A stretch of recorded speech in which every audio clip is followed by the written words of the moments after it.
ಇಲ್ಲಿ ನಮಗೆ probability of A B ಮತ್ತು A given B be given A ಕೊಟ್ಟಿದ್ದಾರೆ.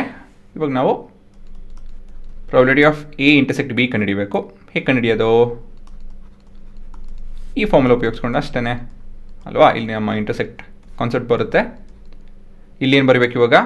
ಬಿನ ಎನಾ? ಯೋಚನೆ ಮಾಡಿ. ಬಿ ಅಲ್ವಾ? ಅಲ್ಲ, ಎ. ಯಾವುದು ಎರಡನೇ ಭಾಗ ಇರುತ್ತಲ್ಲ ಅದು ಬರಬೇಕು ಇಲ್ಲಿ, ಸರಿನಾ?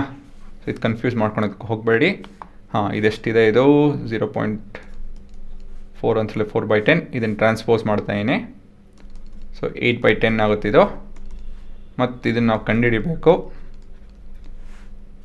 32 0.32 ಇದೆ ನಿಮ್ಮ ಉತ್ತರ ಅಲ್ವಾ. ಮತ್ತು ಎರಡನೇ ಭಾಗ probability of A given B. ಹಾಂ, ಎಡಿ formula intersect B correct divided by probability of, ಹಾಂ ಇಲ್ಲಿ ಬಿ ಬರಬೇಕು, ಸರಿನಾ? ಮತ್ತಿದು ನಮ್ಗೆ ಗೊತ್ತಿದೆ 0.32 ಮತ್ತಿದು 0.5 ಅಂತ ಹೇಳಿದ್ರೆ 3.2 ಡಿವೈಡ್ ಬೈ 5 ಇಸ್ 6.4, 0.64. ಕೊನೆಯದಾಗಿ A union B. Probability of A plus probability of B minus A intersect B.